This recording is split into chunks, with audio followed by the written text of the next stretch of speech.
یعنی امریکہ year strikes کر کے یہ سارے ٹھکانے تباہ کرنا چاہتا ہے جہاں جہاں افغان طالبان نے اسلحہ ضبط کیا ہوا ہے، اور اس سب کے لیے اس کو بہانا چاہیے تھا۔ اور اگر امریکہ نے یہ غلطی کی یا دوبارہ آنے کی امریکہ پلاننگ کر رہا ہے تو یہ امریکہ کی تاریخ میں سب سے بڑی غلطی ہوگی، کیونکہ اب طالبان وہ طالبان نہیں رہے، اور جو امریکہ کا خوف تھا وہ اتر چکا ہے، صرف طالبان سے ہی نہیں پوری دنیا سے۔ تو ایسی مار پڑے گی امریکہ کو کہ امریکہ صدیوں تک یاد رکھے گا۔ جو بائیڈن نے کہا کہ جتنا بھی اسلحہ چاہیے، جتنی بھی فوج چاہیے، امریکہ بھیجنے کو تیار ہے، آپ ان کے ٹھکانوں کو اڑا دو۔ تو ایک تو یہ ریزن ہو سکتی ہے۔ دوسری ریزن یہ بھی ہو سکتی ہے کہ ساری دنیا امریکہ کو ٹارگٹ کر رہی تھی کہ امریکہ بزدلوں کی طرح بھاگ گیا ہے، امریکہ اس سب کا ذمہ دار ہے، امریکہ کو ابھی نہیں نکلنا چاہیے تھا۔ اور کوئی عمران خان کو کال کر رہا تھا، کوئی روس کو اور کوئی چین کو کال کر رہا تھا کہ آپ طالبان سے بات کریں اور ہمیں مزید مہلت دیں۔ برطانیہ جو ابھی تک کہہ رہا تھا کہ ہم تو ابھی نہیں نکل سکتے، اور باقاعدہ طالبان کی منت سماجت پر اتر گیا تھا کہ ہمیں یہاں پر مزید رہنا ہے۔ جرمنی جو امریکہ کو مورد الزام ٹھہرا رہا تھا، جرمنی نے اپنی ساری فوج واپس بلا لی ہے، اور آج جرمن چانسلر اینجلا میرکل نے اپنی فوج کو مبارکباد دی ہے کہ آپ کو مبارک ہو کہ آپ کامیابی سے نکل آئے۔ یعنی یہ دن بھی آنا تھا ان عالمی طاقتوں پر کہ کامیابی سے بھاگ گئے، اس پر مبارکباد دی جا رہی ہے۔ یہ تو سوال ہی نہیں ہوا کہ آپ ہار کے آئے ہیں، آپ بھاگ گئے ہیں اور پکڑے نہیں گئے، اس پر مبارکباد دی جا رہی ہے۔ پھر اس کے علاوہ آسٹریلیا اور نیوزی لینڈ نے بھی ایویکیویشن پروسیس مکمل کر لیا ہے۔ اب بھارت پر آنے سے پہلے آپ کو ترکی کے حوالے سے ایک خبر دے دیں۔ جیسا کہ آپ سب جانتے ہیں کہ ترکی افغانستان میں قیام کرنا چاہتا تھا، اور طالبان ترکی کو دھمکیاں دے رہے تھے کہ آپ نیٹو کے ساتھ آئے تھے، نیٹو کے ساتھ ہی جائیں گے، آپ افغانستان کے بلانے پر افغانستان کی مدد کے لیے نہیں آئے تھے۔ تو اب جب ترکی اپنی افواج کو یہاں سے نکال چکا ہے اور ایئرپورٹ بھی خالی کر چکا ہے، تو طالبان ترکی کو دعوت دے رہے ہیں کہ آپ آئیں اور کابل ایئرپورٹ کا انتظام سنبھالیں۔ اب انٹرنیشنل میڈیا اس بات پر تنقید کر رہا ہے کہ پہلے طالبان مان نہیں رہے تھے اور اب خود ہی ترکی کو واپس بلا رہے ہیں، تو اس میں دو باتیں ہیں۔ طالبان نے کہا تھا کہ آپ برادر ملک ضرور ہیں، لیکن آپ ہمارے بلانے پر نہیں آئے تھے، آپ نیٹو کے ساتھ آئے تھے ہم پر حملہ کرنے، تو آپ کو نیٹو کے ساتھ ہی جانا ہوگا۔ تو وہ تو ہو گیا، اب وہ آئیں گے تو طالبان کے بلانے پر آئیں گے، امریکہ کے بلانے پر نہیں۔ ان دونوں چیزوں میں بڑا فرق ہے۔ اور دوسرا یہ کہ طالبان کہہ رہے ہیں کہ کنٹرول ہمارے پاس ہی ہوگا، ہمیں ٹیکنیکل ایکسپرٹیز کی ضرورت ہے، اس لیے ہمیں ترکی کی مدد چاہیے۔ مطلب یہ نہیں ہوگا کہ طالبان کا ایئرپورٹ پر کوئی لینا دینا نہیں ہے۔ سفارتکاروں کے نام پر امریکہ سے بھی جاسوس آ رہے ہیں، بھارت سے بھی جاسوس آ رہے ہیں، ساری دنیا سے جاسوس آ رہے ہیں، اور طالبان ان کو روک نہیں سکتے۔ ایسا نہیں ہوگا۔ تو اس سلسلے میں ترکی کے ایک وفد سے آج طالبان کی ملاقات ہوئی ہے، اور اس ملاقات میں کیا ہوا، ترکی کا کیا آخری فیصلہ ہے، یہ ابھی تک ترکی نے نہیں بتایا۔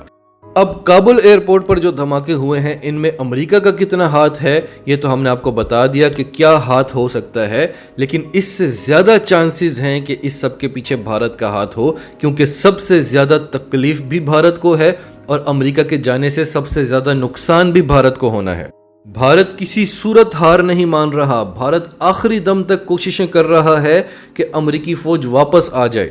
کبھی وہ وومن رائٹس کے نعرے لگاتا ہے، یعنی پوری دنیا کو اس نے سر پر اٹھایا ہوا ہے کہ افغانستان میں تو تباہی آ جائے گی۔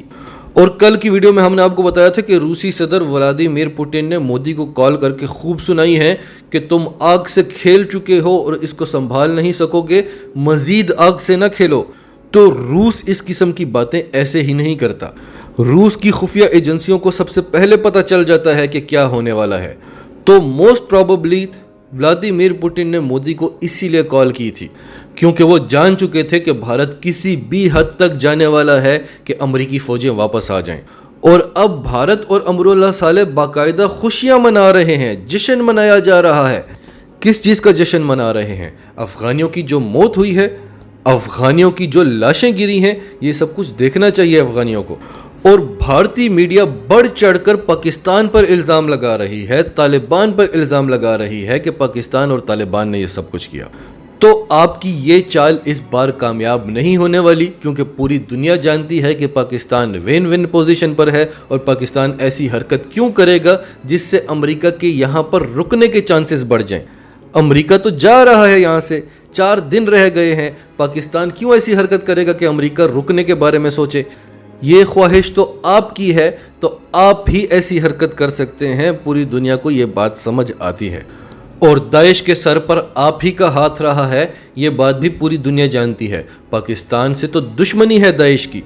طالبان نے جو داعش کے 3 کمانڈوز پکڑے ہیں، اور مزید بھی داعش پر انہوں نے افغانستان کی سرزمین تنگ کی ہوئی ہے، اگر ان کمانڈوز نے بتا دیا یا کچھ افغان طالبان کے ہاتھ لگ گیا جس سے یہ ثابت ہو کہ یہ حملے آپ نے کروائے ہیں، تو آپ پھر بچنے والے نہیں ہیں، کیونکہ اجیت دوول کا جو بھی پلان ہوتا ہے وہ بڑی آسانی سے پکڑا جاتا ہے، اور جب کسی کا آخری وقت ہوتا ہے تو وہ اس قسم کی حرکتیں شروع کر دیتا ہے جس سے اس کو خود ہی نقصان ہو، اور یہ چیز بھارت کافی عرصے سے کر رہا ہے۔